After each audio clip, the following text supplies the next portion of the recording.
너희가 무엇을 구하든지 다 그대로 이루어질 것이다. 참 좋은 말씀입니다. 그죠? 근데 여러분은 무엇을 구하십니까? 구하면 다 이루어 주신다라고 하시는데 무엇을 구하는지가 중요합니다. 무엇을 구하는지가 중요합니다. 우리 교회 아까 신명자매는 기도하실 때도 우리 교회가 개척을 하고 이제 1년이 쭉 되어갑니다. 그러면 우리 교회는 구하는 것이 무엇입니까? 우리 교회가 바라고 기도하는 열매가 있을 텐데 저는 그 열매가 꼭 맺어지기를 바랍니다. 아멘. 큰 나무가 되고 많은 새들이 깃들고 하나님께 영광 돌릴 수 있는 그런 곳이 되기를 바랍니다. 그런 교회가 되기 위해서 우리 교회가 구하는 것은 무엇일까요? 과연 우리는 어떤 열매를 바라는가? 그 생각을 해보지 않을 수가 없습니다. 막연하게 어떤 것 그런 것은 있지만 정말 무엇을 향해 가야 하는지 우리가 끊임없이 우리 스스로를 일깨우지 않으면 참 쉽지 않은 일이기도 합니다. 달리기를 하는 사람은 목표점이 어디 있는지 방향이 어디 있는지를 끝까지 보고 달립니다. 달리다가 뒤를 보거나 옆을 보면 어김없이 내가 가는 방향이 갈짓자로 갔다 하게 되죠. 우리가 열매 맺기 바라는 교회라고 할 때 그 열매를 계속 생각하고 기억할 수 있게 되기를 바랍니다. 누군가요? 누구죠? 목사님과 둘이 부부인 것 같아요. 그러면 안 되는데 굉장히 열심히 공부하고 계시노라고 꼭 전해달라고 하셨습니다. 그냥 열심히 공부하신 것이 아니라 마이크를 두고 뭔가 질문까지 굉장히 열심히 공부하고 계십니다. 굉장히 달라 보이시죠, 그죠? 젊어 보여요. 저도 작년 이맘때 휴스턴 서울교회 가서 목회자 세미나를 다녀온 적이 있습니다. 화요일부터 주일까지 예배까지 드리는 일정입니다. 제가 많은 세미나를 참석하고 그래봤지만 제가 세미나 무슨 공부 다녀본 것 중에 제일 힘든 세미나 중에 하나였습니다. 쉬는 시간이 하나도 없고요. 자는 곳에서 6시 반, 7시에 나와서 교회를 떠나는 시간이 10시였어요. 그 사이 계속 뭔가 공부를 하고 세미나 토론을 하고 계속 그럽니다. 쉴 틈을 안 줍니다. 그럼 10시에 집에 들어오면 쉬느냐? 목자 집에서 쉬는데 밤새도록 이야기를 합니다. 목자가 이렇게 털어놓고 싶은 게 많았는지 아니면 제 이야기를 듣고 싶은지 계속 12시가 훌렁훌렁 내일 또 나가셔야 되죠. 제가 불쌍해서 자는 시간을 마련해 줍니다. 그 오그레 주목이 오늘 아침에 카톡이 왔어요. 자기 4시에 잤다고 어제가 아니라 오늘 4시에 잤다고. 초원 모임을 어제 했답니다. 초원 모임을 했는데 보통 12시쯤에 이렇게 카톡이 한번 오거든요. 아 이제 끝났어요 그러면서 안 옵니다. 뭔가 이상하다. 그 분위기를 제가 알거든요. 목장 모임 갔을 때 저 때문에 억지로 1시쯤에 끝냈었습니다. 그때도 4시에 끝났었다. 굉장히 힘들게 몸은 지치지만 그러나 마음만은 굉장히 풍성하게 돼서 오실 것 같습니다. 그 세미나에 대한 간증은 다음 주에 일정이 잡혀있으니까 그때 들으시고 저는 그 이야기를 하려고 하는 게 아닙니다. 제가 작년에 세미나를 가서 궁금한 것이 꼭 하나 있었습니다. 그래서 제가 거기에 계신 몇몇 분들에게 물어본 것이 있습니다. 오랫동안 초원지기, 그러니까 목장들이 모인 곳이 초원이거든요. 그러니까 초원지기. 최영기 목사님 가정교회를 시작하신 그 목사님과 함께 목장을 시작하고 함께 초원지기까지 하셨던 한 3분 정도. 현재 목장을 섬기고 있는 목자들 한 4분 정도에게 제가 이렇게 물어봤습니다. 같이 물어보기가 따로. 제가 물어본 건 뭐냐면 휴스턴 서울교회가 위기다 라고 생각될 만한 사건이 만약 생긴다면 그것은 무엇일까요? 라는 겁니다. 교회가 항상 평안할 수는 없잖아요. 그죠? 교회가 위기가 생깁니다. 근데 그것을 미리 대비하는 모습이 있을까? 라고 하는 질문이었습니다. 각각 다른 이야기를 하는데 종합을 해보니까 답이 하나였어요. 다른 표현만 하시는 겁니다. 이렇게 교회를 좀 오래 다니고 목자 생활을 조금 얼마 했느냐에 따라 표현만 다를 뿐이지 답은 똑같았습니다. 세례받는 사람, 교회에 세교들이 더 이상 없으면 그것이 우리 교회의 위기이지요. 그거였습니다. 제가 실은 그 질문을 했을 때는 몇 가지 목회자의 눈으로, 목회적인 경험에서 볼 때 교회가 가지고 있는 위기 상황이 있었기 때문입니다. 최영기 목사님이라는 분이 가정교회를 시작하시고 20년 동안을 하셨습니다. 가정교회 기틀을 잘 세워두시고, 근데 2012년 8월에 은퇴를 하셨습니다. 지금 목사님이 2대 목사님이시고 제가 갔을 때가 한 1년 반 정도 됐었을 때입니다. 근데 그 목사님이 당신 이야기를 하고 간증을 하시고 교회에 돌아가는 이야기를 하시면서 한 가지 이야기를 하십니다. 사모님이 굉장히 건강이 좋지 않다. 불치병이 시력을 잃어가는 병이 있는데 이게 좀 많이 진행이 돼서 지금은 거의 이렇게 뿌연 상태에서 뭐가 왔다 갔다 하나 이 정도만 보이는 수준이다. 그래서 만약 아내가 완전히 시력을 잃으면 나는 가정을 돌볼 수밖에 없는 상황이다. 그래서 목회는 그때가 되면 못할 것 같다. 그렇게 말씀하시는 거예요. 이제 새로운 목사님이 되셨는데, 담임 목회를 시작하시는데 언제 목회를 갑자기 그만두실지 모르는 거죠. 목사님은 하나님의 은혜로 계속 그래도 시력이 유지되고 있고 내가 목회를 할 수 있습니다. 공적으로 이야기를 하시는 거니까 아마 그만큼 그게 가장 큰 문제일 겁니다. 그런데 그 교회는 부교육자가 없어요. 영어 예배를 담당하는 목사님이, 영어 회중 담당 목사님이 계시고 교육부서를 각각 담당하는 목사님이 계시지만 작년 1200명 출석교회인데 그 교회를 담당한 작년 담당은 그 이수관 목사님 한 분이세요. 부목사님이 없어요. 이 목사님 없으시면 어떡해요? 당황스럽겠죠. 저는 그게 교회의 위기인 것 같았어요. 그리고 1500명 출석 교인인데 그 출석 교인의 숫자가 7, 8년 동안 계속 똑같았습니다. 늘지도 않고 줄지도 않고. 새로운 그 전에 있던 목사님이 그 숫자를 딱 만들어 놓고 이제 은퇴를 하셨어요. 이 목사님은 교회의 성장 때문에 평가대에 오르겠죠, 그죠? 그러면 좀 늘거나 그래야 되는데 더 늘지를 않고 계속 그 수준에 있는 거예요. 교회가 흔히 이야기하는 교회가 가지고 있는 위기 상황인 거예요. 교회가 정체되어 있고 담임 목사님은 언제 그만둘지 모르고 그 뒤를 이을 리더십은 그게 언제일지도 모르고. 저는 그런 대답이 나오겠지 실은 생각하면서 그 질문을 했던 거예요. 근데 그거에 대한 언급은 딱 한마디도 없습니다. 그분들이 초점을 맞추고 계속 보고 있는 건 뭐냐면 이번 주에 몇 명이 세례를 받지? 이번 달에 어느 목장에서 세교가 왔지? 이것만 보고 있는 겁니다. 1200명이 계속 유지되고 있는데도 그분들은 하나도 두렵지 않아요. 담임 목사님이 언제 그만둘지도 모르는데 하나도 두렵지 않아요. 왜?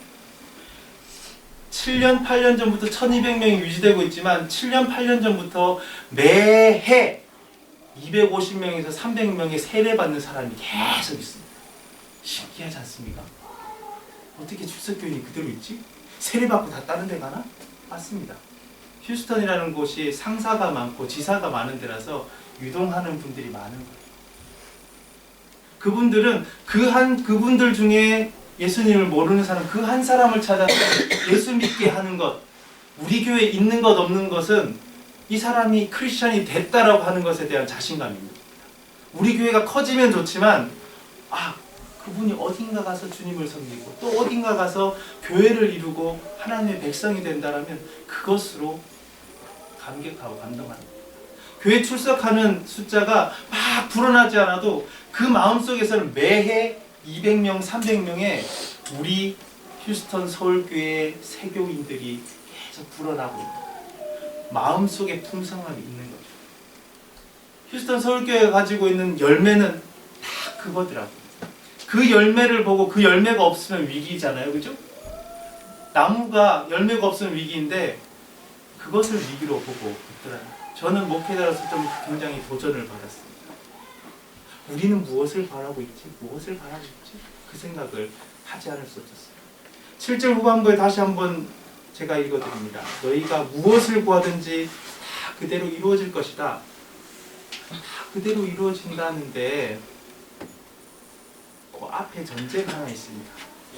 뭐였냐면요, 너희가 내 안에 머물러 있고 내 말이 너희 안에 머물러 있으면, 그럴 때 구하는 걸 다 들어주시는 거예요. 하나님이 원하지 않는 걸 원하시는데, 바라는데 다 들어줄게 라고 이야기하시는 하나님은 아니라는 겁니다. 예수님은 아니라는 거예요. 저희 아들이 가끔 나 사탕 먹어도 돼? 그럽니다. 사탕 먹어도 돼? 먹어? 좀 지나고 또 사탕 먹어도 돼? 그럼 제가 갸우뚱 하나 더 먹고 싶으나 먹어? 근데 고기 맛있었나 봐요. 또 이따가 사탕 먹어도 돼? 또 오면 제가 뭐라 그럴까요? 그만 먹지 라고 이야기합니다. 사탕이 없어서 안 주는 건 아니죠, 그죠? 근데 계속 먹으면 어떻게 될지 뻔히 압니다, 그죠? 이빨이 썩게 될 거고 얘한테 안 줄 거라. 구하는 대로 다 주시는 것이지 않습니다. 그런데 얘가 내가 원하는 것, 얘가 좋아하는 것, 얘가 필요한 것을 한다라고 하면 해 라고 하겠죠. 줄 수 있는 만큼 줄 겁니다. 아마 그 마음이 있는 겁니다. 우리가 구하는 것이, 우리가 바라는 열매가 그런 마음 가운데 있어야 합니다. 우리 교회는 무엇을 구하고 있습니까? 여기 계신 여러분들 한 분 한 분 보면 반 이상이 소위 우리 교회 창립 멤버십니다. 창립 멤버십니다. 처음 모여서 예배드리던 때, 그리고 지금까지 우리 마음속에 가지고 있는 목표, 신앙의 목표, 교회의 목표, 그 그림이 있습니다. 우리가 거두어야 될 열매들이 이렇게 그려져 있습니다. 1년의 기간을 지나고요, 우리 주보에 보면 교회 창립을 준비하는 해가 있습니다. 그 그림을 선명하게 하는 해입니다. 그리고 우리의 각각 다른 그림들을 하나로 쭉 모으는 해이죠. 우리의 명확한 열매를 찾아가는 해입니다. 과연 그 열매는 무엇이어야 합니까? 답하실 필요는 없습니다. 근데 그 물음을 지속적으로 계속 물어보시길 바랍니다. 우리 교회가 참교회가 되기 위한 유익하고 꼭 필요한, 지속적으로 간직해야 될 물음이는 분명합니다. 오늘 본문 전체의 내용을 담은 15장의 말씀의 시작, 어떻게 시작하냐면요, 예수님이 이렇게 말씀하십니다. 나는 참 포도나무요 내 아버지는 농부이시다. 1절의 말씀입니다. 요한복음에 유독 자주 쓰는 표현입니다. 나는 뭐다. 다른 복음서보다 유독 그런 표현을 많이 씁니다. 6장 35절 보면 내가 생명의 빵이다 라고 기록되어 있습니다. 6장 51절 보면 나는 하늘에서 내려온 살아있는 빵이다. 나는 세상의 빛이다. 8장에서 10장에서는 나는 양이 드나드는 문이다. 나는 선한 목자다. 11장에서는 나는 부활이요 생명이다. 14장에서는 우리가 잘 아는 6절에 나는 길이요 진리요 생명. 그런데 오늘 나는 참 포도나무다 라고 이야기합니다. 그리고 덧붙이시죠. 예전까지는 나는 뭐다 해서 끝났는데 오늘 하나는 덧붙입니다. 아버지는 농부이시다 라고 그럽니다. 농부가 누리는 삶의 보람, 그것은 두말할 것도 없이 열매에 있습니다. 열매를 거두어야 됩니다. 봄에 씨를 뿌립니다. 지금쯤 되면 농부들이 이제 봄에 어떤 씨를 뿌릴까 구상을 합니다. 어떤 열매를 맺을까. 그래서 4월 달 대신에 3월 중순 후반부터 뭐 벼농사를 하는 사람 모판을 만들기 시작하고요. 모판을 딱 만들었다가 4월 달 잘 두었다가 5월이 되면 이제 모내기를 하는 거죠. 농사 지은 사람 같죠. 농사를 지어보겠습니다. 봄에 씨 뿌리고 여름에 그 폭염과 무더위를 견디면서 땀 흘린 후에 애써 일한 농부, 그 농부가 끝까지 가지고 있는 기대는, 유일한 기대는 열매에 대한 기대입니다. 좋은 열매, 알찬 열매, 단 열매, 내 마음을 기쁘게 하는 그 열매. 그러나 오늘 저와 여러분이 살고 있는 이 시대에 그 열매를 구하기보다는 꽃에 너무 우리의 시선이 뺏기고 있는 것이 사실입니다. 성경 공부를 해보시면 아시겠지만 성경에서 꽃은 좋은 표현으로만 쓰이지 않습니다. 좋은 표현도 있게 하지만 더 많은 경우에 부정적인 경우로 꽃에 대해서 설명합니다. 순간적인 인생의 허무함, 오래가지 못하는 것들을 비유할 때 꽃에 성경은 비유합니다. 열매는 항상 긍정적인 모습으로 성경에 그려져 있지만 말입니다. 시편 말씀에 보면 인생은 그날의 풀과 같으며 그 영화가 들의 꽃과 같으라. 그것은 바람이 지나면 없어지나니 그곳이 다시 알지 못하게 된다. 꽃이 그렇다는 겁니다. 부한 형제는 자기의 낮아짐을 자랑할지니 이는 풀의 꽃과 같이 지나간다. 야고보서 1장의 말씀입니다. 모든 육체는 풀의 꽃과 같아서 풀은 마르고 꽃은 떨어집니다. 베드로전서의 말씀입니다. 그런 말씀이 있음에도 불구하고 오늘 우리의 시대는 순간적인 만족, 순간적인 쾌락, 결국에는 허무함으로 끝날 것들에 우리 너무 많은 에너지를 소비합니다. 너무 거기에 현혹되어 있습니다. 또 예수님이 뭐라고 그러시죠? 나는 참 포도나무다. 구약 성경의 포도나무는 이스라엘 민족을 상징하는 것입니다. 그런 까닭에 이스라엘 백성들은 예루살렘 성전의 문 위에다가 황금으로 만든 큰 키의 포도송이를 이렇게 만들어 놓았습니다. 이스라엘 민족은 하나님이 뽑아 세우신 포도나무 같다라는 의미를 거기에 성경으로 박아놓은 거죠. 그러나 포도나무인 이스라엘, 그 백성은 타락했고 부패했습니다. 예레미야 2장 21절 말씀에 내가 너를 순전한 참 종자 곧 귀한 포도나무로 심었거늘 내게 대하여 이방 포도나무의 악한 가지가 되면 어찌미냐. 하나님으로 떠나 있을 때 악한 가지가 되었다는 것입니다. 이스라엘이 처음부터 하나님을 등한시하고 그 뜻을 거스르며 열매를 맺지 못했던 그런 민족은 아니었는데, 실은 교회도 처음부터 그릇된 거짓된 포도나무로 시작해서 자라지 않습니다. 그 속에 말씀을 향한 열정이 있었고요, 한 생명에 대한 절절함이 어느 교회든 시작에선 있습니다. 그런데 요즘 시대의 많은 교회들이 어느 순간 열매 없는 포도나무, 이스라엘과 같은 포도나무가 되어버립니다. 믿지 않는 한 생명을 찾기보다는 전도하기 쉬운 사람, 신앙생활 해봤던 사람, 우리 교회는 뭐가 좋아, 이런 걸로 꼬시죠. 다른 교회 교인들로 자리를 채우고 덩치를 불립니다. 섬기는 직분이 아니라 계급처럼 생각되는 직분들, 그 직분들을 위해서 교회에서 막 노력합니다. 예배를 드리고 신앙을 쌓아가는 모임이 아니라 크고 높이 열려진 아름다워진 건물, 그 건물에 우리 교회 최고야. 선교하고 교육하는 데 쓰여지지 않는데 넘치는 재정들, 우리 교회는 부자야, 이걸로 또한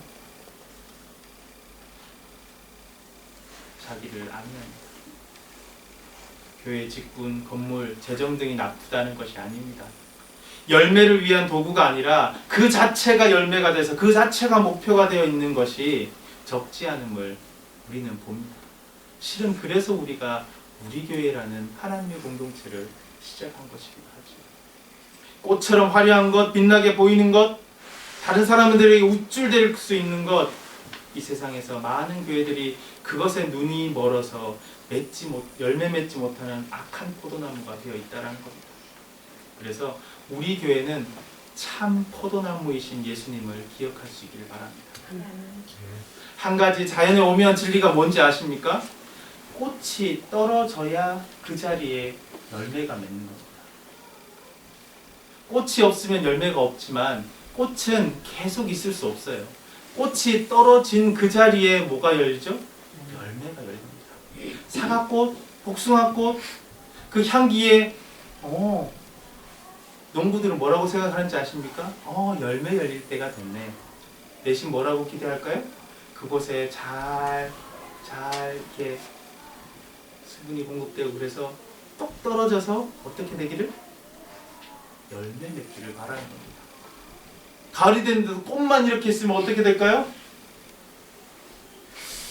농부는 심히 고민하겠고 얘를 처음 알아요. 우리가 꽃에서 자유로워져야 열매 맺을 수 있습니다. 그리고 그 열매는 또 다른 생명이 되어 참된 부흥을 하고 참되게 성장하는 그것이 됩니다. 우리 교회 성도님들과 우리 교회에 그러한 꽃의 유혹에서 벗어날 수 있게 되기를 바랍니다.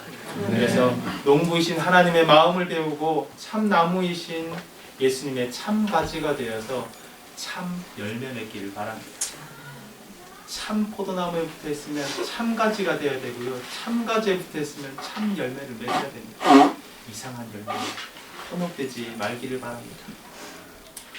사실 근데 살다 보면 무엇이 꽃일까? 무엇이 열매일까? 헷갈릴 때가 있습니다.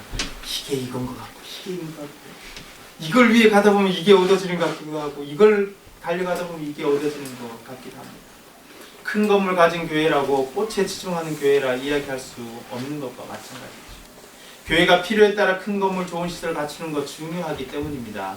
그런데 무엇이 열매를 구분하는 기준이 될까? 그것을 잘 보면 됩니다. 그것은 다른 사람들이 판단하는 것이 아니라 그 속에 있는 구성원, 우리들이 가장 잘 알 수 있는 겁니다. 두 가지만 말씀드리려고 합니다. 8절에 있는 말씀입니다. 8절에 뭐라고 되어 있냐면 너희가 열매를 많이 맺어서 내 제자가 되면 그것으로 내 아버지께서 영광을 받으실 것이다. 하나님의 영광을 위한 열매, 그 열매가 꽃이 아니라 열매입니다. 모든 일에 하나님이 영광을 받으실 것인가? 그 생각을 해야 된다는 거죠. 내가 맺는 열매가 하나님의 영광을 드러내는 것인가 아니면 하나님의 영광을 가리는 것인가 계속 자문해 보는 겁니다.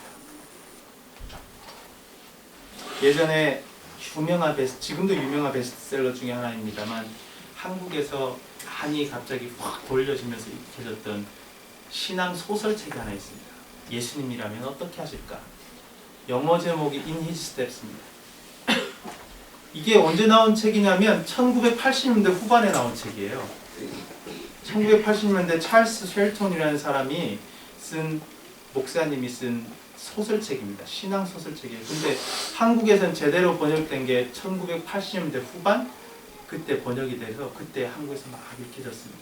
그때 광고에 미국에서 3천만 부 이상이 팔린 베스트셀러, 신앙의 베스트셀러입니다. 쉘돈 목사님이 청년 시절에 실직한 인쇄공예 가정에서 자신이 목회해 본 적이 있습니다. 그리고 자기도 그 인쇄공인 것처럼 가장해서 자신이 목회하는 도시를 헤매본 적이 있습니다. 나는 실직한 사람이야.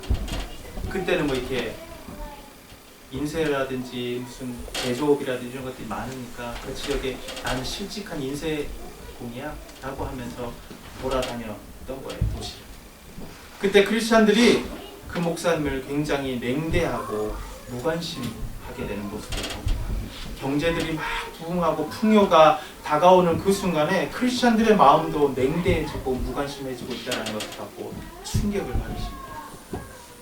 그리고 도전도 받으시죠. 그래서 그 체험들을 바탕으로 자기의 교회 교인들에게 낭독해 주려고 이렇게 소설의 챕터를 하나씩 만드시는 거예요. 책의 주인공이 맥스웰이라는 목사님입니다. 그 목사님이 가난으로 인해서 처자식 잃고 일자리도 잃은 채로 길거리를 헤매는 한 인쇄공을 만납니다.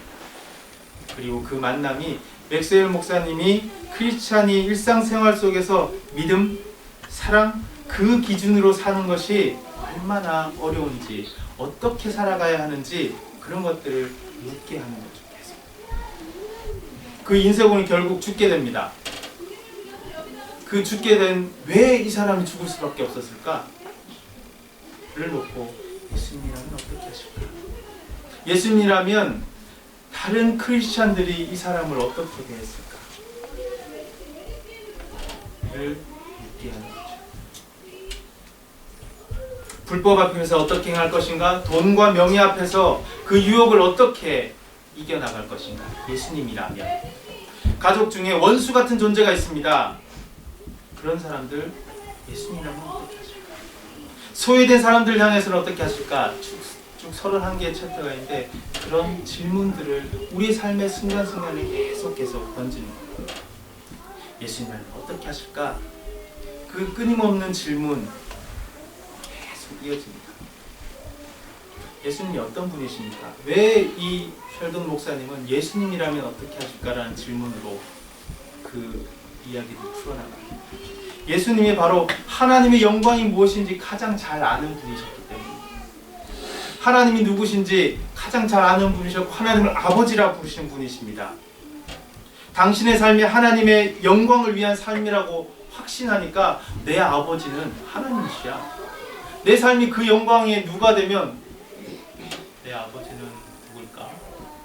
말을 아끼겠죠. 근데 당당하게 하나님 그 위대하시고 높으신 분을 내 아버지라고 부르셨던 분이 유일한 분이 누구세요?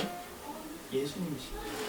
그 영광에 맞는 삶을 당신이 살아가셨던 분입니다. 그 삶의 가치 기준에는 분명한 하나님의 영광을 위한 열매가 있습니다. 그 주저함이 없었던 예수님의 삶, 그것을 본받아야 합니다. 우리는 내 존재, 내 정체성, 아이덴티티, 그것에 나는 신앙인이야, 나는 크리스찬이야 라는 이름 붙일 때 조금 머뭇거려질 때가 있습니다. 우리 교회 교인이야, 어디 가서 당당하게 이야기할 때 나는 크리스찬이야, 나는 예수님 믿어, 이렇게 목소리를 높이려고 하니까 조금 내 삶에 뭔가 하나님께 전적으로 영광 돌리지 못한 삶의 부분이 있으니까 나도 당당하지 못한 거죠. 우리 교회가 하나님의 영광을 드러내는 하나님이 원하시는 사역을 감당해 나가야 됩니다. 내가 맺는 열매가 그렇게 예수님의 발걸음 안에서 in his step, 예수님이라면 어떻게 하실까라는 질문 앞에서 하나님의 영광을 드러내는 것이 될 수 있기를 간절히 소망해 봅니다. 두 번째 어떤 열매냐면 9절 말씀에 그렇습니다. 하나님께서 나를 사랑하신 것과 같이 나도 너희를 사랑하였다. 요거는 다 이해할 수 있는 겁니다. 하나님이 사랑하셨다. 그 이어질 말씀은 너희는 내 사랑 안에 머물러 있어. 예수님의 사랑의 방향을 잘 보세요. 예수님이 나를 사랑해 주셨어. 우리는 어떻게 할까요? 누가 나를 사랑하면 나도 너 사랑해, 이렇게 가는 게 정상입니다. 그죠? 사랑은 작용 반작용, 서로 사랑하는 사람들끼리 주고받는 게 우리의 삶입니다. 근데 예수님은요, 하나님이 나를 사랑해 주셨습니다. 내가 하나님을 사랑해야 되죠. 요거는 생략, 당연한 건가요? 잘 모르겠습니다. 어쨌든 생략. 예수님은 뭐라고 이야기했어요? 나도 너희를 사랑하였다. 받은 사랑이 나에게 준 사람에 돌려지는 것도 중요하지만 그 사랑을 모르는 사람들에게 전해지는 것이 아주 중요하다는 겁니다. 예수님의 말씀이 바로 거기에 있습니다. 아버지가 나를 사랑하셔서 내가 아버지를 사랑하는 것이 아니라 아버지가 나를 사랑하셨기 때문에 나는 너희를 사랑한다. 내가 여러분을 사랑한다. 나를 미워하는 사람, 나를 배척하는 사람, 잊고 지내거나 가까이 하지 않으려 하는데 우리의 삶은 그런데 예수님은 아버지의 사랑을 내가 받았는데 나는 그 사랑하는 아버지에게 내 사랑을 전하는 것이 아니라 그 사랑으로 너희를 사랑한다. 물론 이것이 하나님이 원하시고 하나님께 영광 돌리기 위한 것이니까 그렇게 하시는 거죠. 그 다음 말씀 오해하지 마시기 바랍니다. 너희는 내 사랑 안에 머물러 있어라. 예수님이 제자들을 사랑했으니까 제자들아 나만 사랑해 라고 하는 게 아닙니다. 이 말씀을 오해하면 안 됩니다. 너희는 내 사랑 안에 머물러 있어라는 말은 내가 사랑하는 그 사랑의 방향, 내 사랑하는 그 사랑의 의미대로 그 사랑 안에 머물러 있으면서 그 사랑을 꼭 기억하면서 그렇게 행하라는 거예요. 나만 사랑해, 그런 이기적인 사랑, 제자들의 사랑을 뺏기만 하는 예수님의 사랑이 아니라 그런 마음으로 다른 사람 사랑해라고 하는 더 강한 의미입니다. 내 사랑의 의미를 알았지? 그 의미예요. 그러면 어떻게 하려고? 그 사랑, 우리가 예수님께 받은 사랑도 어떻게 하라고요? 전해야. 너희도 나를 사랑하라는 말씀이 아니라 너희도 내가 사랑한 것처럼 사랑해라. 다시 말해 사랑받은 만큼 다른 이들에게 사랑을 전하라 라고 하는 겁니다. 예수님께 받은 사랑이 크면 클수록 그 사랑 주님께 감사합니다 라고 고백하면서 전할 수 있어야 됩니다. 그리스도인에게는 무엇보다 이 전하는 사랑, 사랑의 향기, 사랑의 모습이 있어야 합니다. 그것이 열매여야 합니다. 원수까지도 사랑하라고 하신 예수님의 말씀 우리 기억해야 하죠. 예수님이 주신 세 계명 지난주에 들었죠? 배웠죠? 느꼈죠? 사랑하라. 우리는 사랑의 열매를 맺기를 바랍니다. 사랑을 받는 열매 말고 사랑을 주는 열매를 맺기를 바랍니다. 꽃이 떨어지는 가장 화려하고 나를 뽐낼 수 있는 기회를 포기하면서까지 나를 낮추고, 지난주 예수님이 무릎을 꿇어서 예수님 제자들의 발을 씻기시듯이 나를 낮추고 사랑하는 사랑, 그렇게 주는 사랑, 그 사랑하는 열매를 우리가 맺어야 합니다. 우리가 읽지는 않았지만 본문 13절, 오늘 본문의 사이에 13절을 보면 사람이 친구를 위하여 자기 목숨을 내놓는 것보다 더 큰 사랑이 없다 하십니다. 친구를 위하여 목숨을 바치는 사람, 물론 그 친구는 내가 네 친구다 라고 이야기하십니다. 예수님. 그래서 내가 너를 위하여 목숨을 버릴 거야 라고 이야기를 하시는 것이죠. 또한 그런 친구를 위해 목숨까지 바치는 사랑을 예수님은 우리들에게 원하시고 그런 열매를 맺기를 바라십니다. VIP를 위해 사랑하는 것이 우리의 열매 맺는 비결입니다. 그 VIP가 우리 교회에 초대되어 올 수 있으면 좋습니다. 혹 그렇지 않더라도 내가 주는 사랑이 인색하면 우리 교회에 안 올 것 같아요. 그만 사랑해야지. 그런 사랑을 주님이 원하시진 않는다라는 거예요. 내가 주는 사랑으로 예수님의 사랑을 그들이 경험하고 예수님에 대한 좋은 인상 갖고 어디선가 예수님의 이름으로 살아가고 신앙생활하고 그 신앙의 문을 열어주는 것, 그것이 우리의 열매 목표예요. 주님이 원하시는 열매입니다. 하나님의 영광을 위한 열매입니다. 땅끝까지 주님의 증인되고 제자를 삼는 그 열매를 위한 겁니다. 참 포도나무에 붙은 가지가 열매 맺는 것입니다. 우리 교회 받는 사랑이 아니라 주는 사랑 많이 하는 교회가 되기를 소망합니다. 성도 간에 죽고 못 살 정도로, 우리 서로 죽고 못 살 정도로 서로 사랑해 주시고, 우리끼리 서로 받은 그 사랑, 죽고 못 살 정도로 받은 그 사랑을 마음껏 교육들에게 전할 수 있기를, VIP에게 전할 수 있기를 바랍니다. 16절에 너희가 나를 택한 것이 아니라 내가 너희를 택하여 세웠다. 그것은 내가 너희가 가서 열매를 맺어서 그 열매가 언제나 남아있게 하려 하는 것이다. 그리하여 너희가 내 이름으로 아버지께 구하는 것은 무엇이든지 다 받게 하려는 것이다. 아까 7절 말씀과 너무 비슷한 말씀을 하셔요. 끝부분이 너무 비슷하죠. 너희가 내 이름으로 아버지께 구하는 것은 무엇이든지 다 받게 하려는 것이다. 우리 교회가 열매를 맺고자 합니다. 우리 교회가 여러분 모두가 아까의 창립 멤버 참 영광스러운 이름이 아닐 수 없는데, 기억해야 할 것은 우리가 교회를 세우는 것이 아니라는 겁니다. 우리가 교회를 세우는 것 좀 서운하시죠, 그죠? 우리가 교회를 세운 것이 아니다. 너희가 나를 택한 것이 아니라 내가 너희를 택하여 세운 것이다. 우리를 모이게 한 것이 우리의 생각, 우리의 결단이 아니라는 겁니다.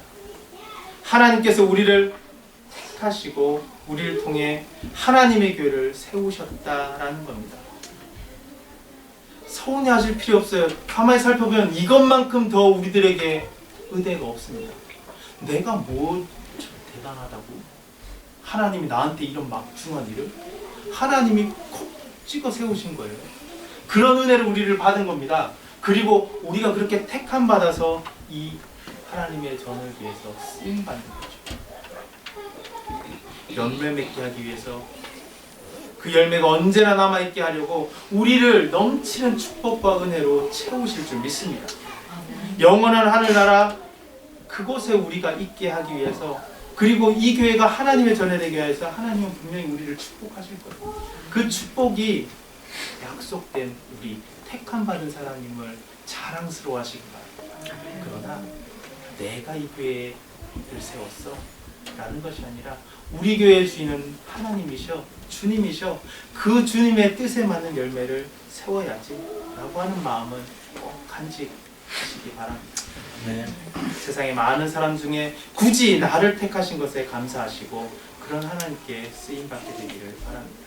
네. 하나님께서 우리를 택하신 그 모습 있듯이 예수님이 택하신 제자들, 예수님이 그 제자들을 불러모시고 오늘의 본문 말씀은 마지막 말씀을 하시는 거예요.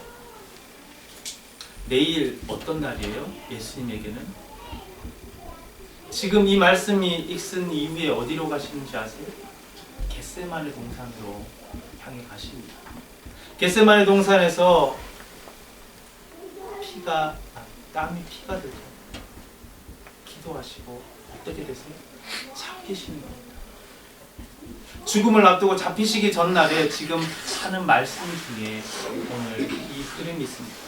실은 우리가 좀 가볍게 읽기도 하고 사랑하라는구나, 우리가 익숙한 그 말씀이 들려오니까 좋다 이렇게 들리는 것이 아니라 실은 이 말씀 가운데서는 굉장한 긴장감이 있습니다. 치열한 정신, 어떻게 보면 스산한 기운까지 있는 말씀이 오늘 말씀입니다. 왜? 죽음을 향해 가기 직전 겟세마네 동산 가서 예수님이 어떻게 기도하세요? 하나님 이 잔을 가질 수만 있거든 주십시오. 예수님도 벼랑 끝에서 계시는 그 마음 가운데 제자들에게 마지막으로 하시는 말씀 중에 있는 겁니다. 한 문장 한 문장 예수님의 심장에서부터 나오는 말씀이자 눈물겨운 어떻게 보면 처절한 외침 같은 게 우리들이 들려져야 합니다. 그때 이렇게 얘기하세요. 하나님 속에 내가 있고 내 안에 하나님이 계십니다. 요한복음 10장에서도 이야기했고요, 14장에서도 이야기했고요, 계속 이야기하는데 유독 느끼셨습니까? 15장에 보면 그 말씀을 굉장히 많이 하세요. 여러 번 하십니다. 하나님이 내 안에, 내가 하나님 안에. 저는 그 말씀을 읽으면서 묵상하면서 어떤 느낌이 드는지 아세요? 예수님의 그 갈로 쳐져서 침묵 속에 하는 그런 말씀이 들리는 거예요. 하나님, 나 무섭습니다. 하나님, 저는 하나님만 의지합니다. 하나님, 저와 함께 하시지요. 하나님, 내가 하나님이 내 안에. 저는 하나님 믿는데 하나님은 저 붙들고 계시죠. 나 같으면 무서워서 피하고 이 말도 안 듣는 사랑, 말 안 듣는 사람, 사랑 그 의미도 모르는 사람들, 그 인간들 포기하고 내팽겨치고 싶은데 예수님은 그런 우리 위해서 이렇게 무섭고 떨리고 두려운 길을 가시는 겁니다.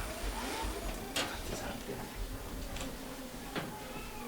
예수님이 바로 나를 사랑하셔서 가시는 길을 하시는 말씀입니다. 참 사랑 모르고 그렇게 사랑하지 못하는 나를 사랑하게 만들기 위해서 그렇게 무섭고 철저히 외롭고 두려운 길을 걸어 가신 분이십니다. 그리고 말씀하시지요. 내가 너희에게 명하는 것은 이것이다. 너희는 서로 사랑하여라. 사실 사랑이 그렇게 쉬운 건 아닙니다. 말은 쉽고 이 세상이 사랑이란 말로 꽉 채워져 있지만 굉장히 어려운 거죠. 사랑을 위해서 예수님은 십자가로 향하시지 않습니까? 우리가 사랑을 쉽게 생각하다 보면 금세 좌절합니다. 별거 없네. 그래서 예수님은 더욱더 간절하게 이 말씀을 하신 거예요. 예수님 이후 남겨질 우리들이 예수님의 사랑 전하기 위해 겪어야 하는 수많은 고통과 고난, 예수님 이미 아셨는지도 모릅니다. 그래서 너희가 내 안에 있어라. 내가 너희 안에 있다. 내가 하나님을 그렇게 간절히 붙들듯이 너희도 내가 말한 그 말, 내 삶을 그렇게 간절히 붙들어라. 내 안에 있어라. 난 너희를 사랑한다. 미리 위로해 주시고 격려하시는지도 모르겠습니다. 다시 말씀드리지만 사랑하는 말이 쉽지 않습니다. 결코 쉬운 것이 아닙니다. 그러나 나를 택하신 주님, 나를 사랑하시는 예수님, 죽음 이기시고 부활하신 예수님, 우리와 함께 하심을 기억할 때, 그 사랑의 열매, 그것을 기억할 때 우리는 참 포도나무이신 예수님과 함께 사랑의 열매 맺는 우리 한 사람 한 사람, 사랑의 열매가 풍성한 우리 교회가 될 줄 믿습니다. 사랑하시기 바랍니다. 기도하겠습니다.